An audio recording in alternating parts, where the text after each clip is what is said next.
Também eu conheço muita gente que está na maçonaria, muito católico, embora, vamos dizer, oficialmente isso seja irregular. Mas eu conheço gente sinceramente católico que está lá na E como é que fica isso? Muita gente, vamos dizer, que luta luta pela pacificação aí de maçonaria e igreja católica, e acho que eles estão certos. Eu acho que é isso que tem que fazer mesmo. A maçonaria fez muita merda na história do mundo, muita mesmo, sobretudo no México. O governo maçônico que teve no México, um governo esquerdista pra caramba, que matou padre que não acabava mais. Tá certo? Na Espanha também fizeram muita merda. Porém, quando você vê os Estados Unidos, que é a maior nação cristã do mundo, também foram os maçons que construíram. E aqueles maçons eram tudo cristãos. Então, eu acho que é um meio a meio. Eu acho que a maçonaria é uma coisa demasiado enorme, né, complexa, para a gente poder fazer um julgamento integral. Eu vejo que também, né, os estudiosos do negócio dizem que existe uma diferença muito grande entre a linha francesa da maçonaria e a linha anglo-saxônica, que deve existir mesmo. Porque aqui, durante a maior parte, não só na fundação, como ao longo da história americana, não fizeram nada contra o cristianismo, ao contrário, só o ajudaram a crescer. Dizem que hoje, né, tem gente que atribui essa campanha anticristã que tem aqui à maçonaria. Mas também não acredito não, porque isso contraria toda a história americana. Pois é, porque o que ele me disse é que inclusive tem padres que participam lá desses negócios. Isso não pode. Padre entrar na maçonaria não pode. O padre entrar na maçonaria está excomungado. Tá entendendo? Quer dizer, oficialmente, o católico não pode ser maçom. Mas o protestante pode. E nós não podemos negar que tem... Vamos dizer que o protestante seja cristão. E outra coisa que é uma coisa que é me irritar, é nego de uma igreja cristã falando mal da outra. O católico falando mal do protestante, o protestante falando mal do católico, do ortodoxo. Isso, para mim, é tudo uma viadagem imperdoável, tá entendendo? Tem que parar com isso. Não entendo nada desse negócio de maçonaria. Mas ele me falou, por exemplo, que veio um cara de Cuba aí falar uns negócios aí para eles. Que a maçonaria levou um cubano para falar? Pois Cuba lá? É. Essa loja maçônica é uma bela bosta. Pois é, o que tem a ver? Diz o nome da loja. O cara até falando do Fidel Castro está falando agora. Olha, quer saber o seguinte? Eu vou contar um detalhe. O Fidel Castro, ele, ao contrário de todos os demais regimes comunistas, ele não perseguiu a maçonaria. Ele não fez nada contra a maçonaria cubana. Mas foi o único.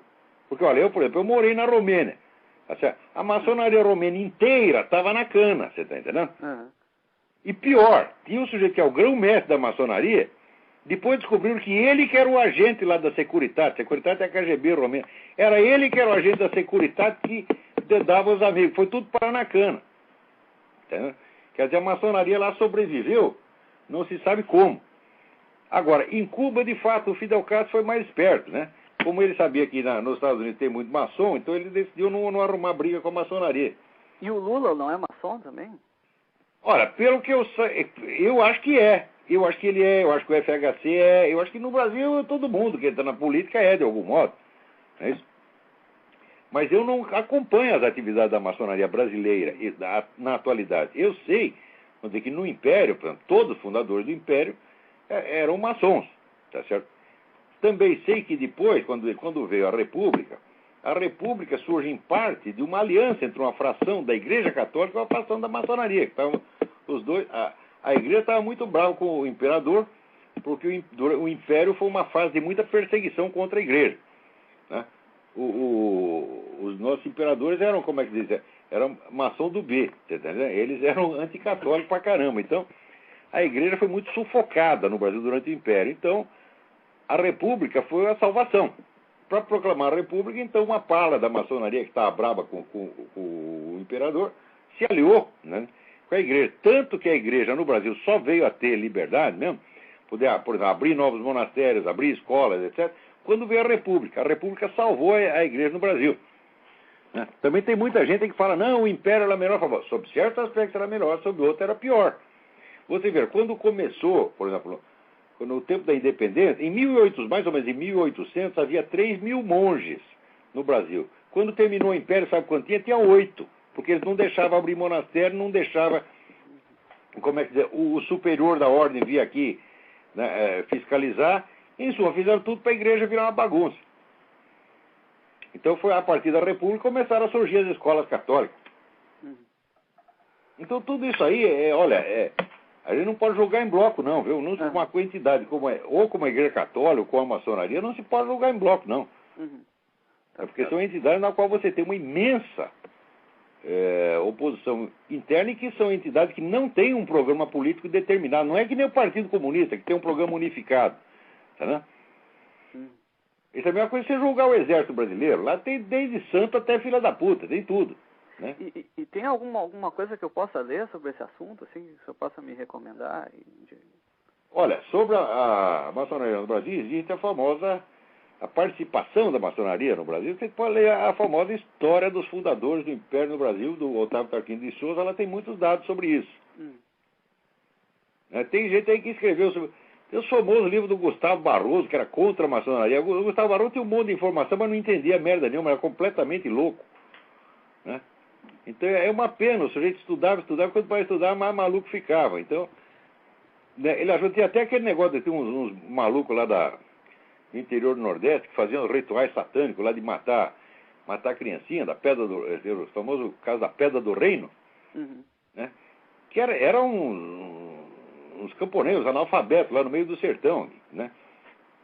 Inventaram um rito satânico e mataram as crianças. Ele achou que era uma conspiração maçônica. E essa história... completamente maluco. E essa história, essa coisa de satanismo com maçonaria, isso também é bobagem, esse negócio? Como é o negócio? Essa coisa de satanismo com maçonaria, isso tem alguma coisa ou é besteira também?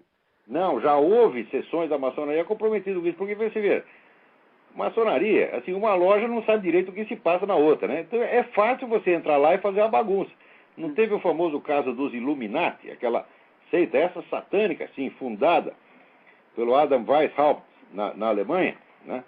É uma seita satanista, feita para destruir todas as religiões do mundo. E a primeira coisa que eles fizeram foi se infiltrar na maçonaria. Quem foi que denunciou isso? Os maçons. Um sujeito chamado John Robinson publicou aqui o livro Proofs of a Conspiracy, mostrando que os caras estavam entrando na maçonaria para usá-la para isso. E a coisa chegou até o conhecimento de George Washington, né? Que era um cara importante da maçonaria americana. E ele disse, tem aí uma carta dele, e dizendo, eu espero que essas ideias não entrem aqui, como entrar na Europa. E eu acho que não entraram não, porque nos Estados Unidos não houve perseguição, a perseguição anticristã nos Estados Unidos só começou nos últimos 20 anos. Que só de pensar como é que as coisas são no Brasil, né, eu fico assustadíssimo, porque... Não, pode ter certeza, o Brasil tem... Olha, a maçonaria fez grande merda e grandes coisas também, fez coisas ótimas pelo próprio Brasil. Né? Inclusive, vamos dizer, assegurar a liberdade para a igreja depois do advento da República. Não se pode reclamar que ela tenha feito isso. Né? Então vamos lá, vamos em frente. Então tá, muito obrigado. Muito assunto. Obrigadão. Eu queria que o senhor desse porque ele é um pouco radical, assim, sobre o Islã, que a paz islâmica é quando tiver a Sharia no mundo inteiro, e que o Islã é uma religião intrinsecamente complicada, etc. Eu queria só que o senhor comentasse sobre isso aí. Olha, no Islã cabe tudo, rapaz. Tem essa corrente e tem outras correntes que são completamente diferentes. O que eu acho foi o seguinte, que há mais de 50 anos houve uma interferência profunda e de longuíssimo prazo da KGB dentro do Islã. Eu escrevi sobre isso na semana passada no Diário do Comércio. Tá certo? Se você procurar, você vai achar isso lá e estou citando vários estudos sobre isso. É um fato que já é conhecido há bastante tempo. Você vê aqui o chefe da inteligência romena no tempo do comunismo, Ion Mihai Pachepa, ele disse, nós treinamos o Yasser Arafat, e assim como outros. Tá? Então, eu acho que eles pegaram as tendências mais radicais potenciais do Islã e trataram de fortalecer isso aí. E esse pessoal acabou encobrindo as outras tendências, entendeu? Mas eu acho que o Islã, ele em si mesmo, ele não é revolucionário. Olha, eu sei disso, olha, presta atenção. Eu escrevi um livro sobre a história das origens islâmicas. Esse livro, embora não seja um livro islâmico, foi premiado pela Universidade de Al-Azhar na Arábia Saudita. Tá certo?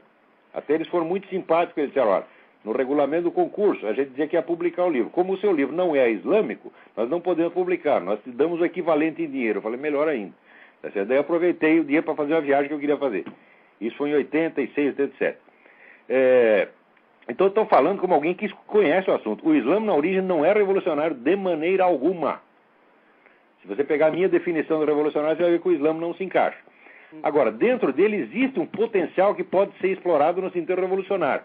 E isso foi feito sistematicamente pela KGB, mas começaram mais de meio século atrás. Porque, embora essa dona nariz gelada não imagine, pensar planos para 50, 80 anos depois é normal no comunismo. Tá certo? Você não vai fazer uma organização do tamanho da KGB para fazer plano para a semana que vem, que nem se faz no Brasil. Ora, porra! Né? Então, essa longa transformação do Islã em força revolucionária foi o empreendimento da KGB. É incalculável a quantidade de recursos e de pessoas que eles utilizaram para isso. Tá certo? Então, eu acho que tem muita coisa que a gente, vendo de fora, né, vendo a mudança do Islã, você vai achar que aquilo é um potencial revolucionário do próprio Islã, é só porque você não conhece o outro lado da história, você não sabe a história da KGB. Então tem que juntar uma coisa com a outra. Eu sei que é difícil, porque só a história do Islã por si já é complicadíssima. Porque Agora, juntar esses dois fatores, a história do comunismo já é um bicho de 7 cabeças. Né? Dá para lotar várias bibliotecas do Congresso, a história do comunismo. Né? Só a KGB tinha 10 bilhões de dossiês lá dentro. Tá entendendo? Ninguém nunca vai ler aquilo tudo. Né? E quando abre um pouquinho, abre um pedacinho da gaveta, você já é inundado, tempestade de documentos. Né? Mas, se a pessoa quer fazer história, tá vendo, dona Angela? História se faz com documento, viu, dona? É assim que tem que fazer. Tá? Eu acho que essa parte da KGB é ignorada, então tem muita coisa que passa por Islã, mas você vai ver, não é não. Que o Spencer escreveu um livro sobre Muhammad também. Não sei se o senhor conhece esse livro. Sim, aqueles hadiths do Muhammad podem ter aquela interpretação que o Robert Spencer dá, e que muita gente dentro do Islã dá, mas pode ter outra também. Você está entendendo? Quer dizer, não é uma coisa unívoca. Certo. Você não pode dizer o Islã em bloco assim, não dá para dizer isso. Você está entendendo?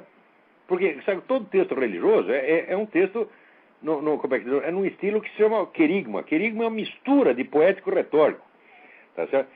E, então, às vezes os sentidos, tem vários sentidos que se superpõem, e uma escola teológica enfatiza um, outra enfatiza o outro. Então não dá para você fazer diagnóstico em bloco do Islã. Eu acho que o Spencer ele faz isso mais por um efeito retórico, para alertar os caras de que existe o perigo islâmico atualmente, existe de fato, ele se transformar num perigo, tá certo? Mas eu creio que historicamente isso não é totalmente exato. Mas note bem, no momento isso é mais uma questão acadêmica, porque veja, desde o 11 de setembro até hoje, sabe quantas pessoas terroristas islâmicos mataram no mundo? 60 mil! Nenhum jornal brasileiro dá isso. Agora, nos Estados Unidos, quantas mataram desde o 11 de setembro? Nenhum. E nós também, o pessoal ainda fala mal do George Bush. Eu também falo por outros motivos. Mas nessa coisa da segurança, ele fez tudo certinho. Ele protegeu o país. Não há mais atentados terroristas aqui dentro. Não houve nenhum durante esse período. Rapaz, que houve em toda parte. Na Europa, na Ásia, na África, todo lugar estão matando. Já mataram 60 mil já. Ninguém fala coisa, ninguém diz uma palavra sobre isso. Nessa merda de mídia brasileira.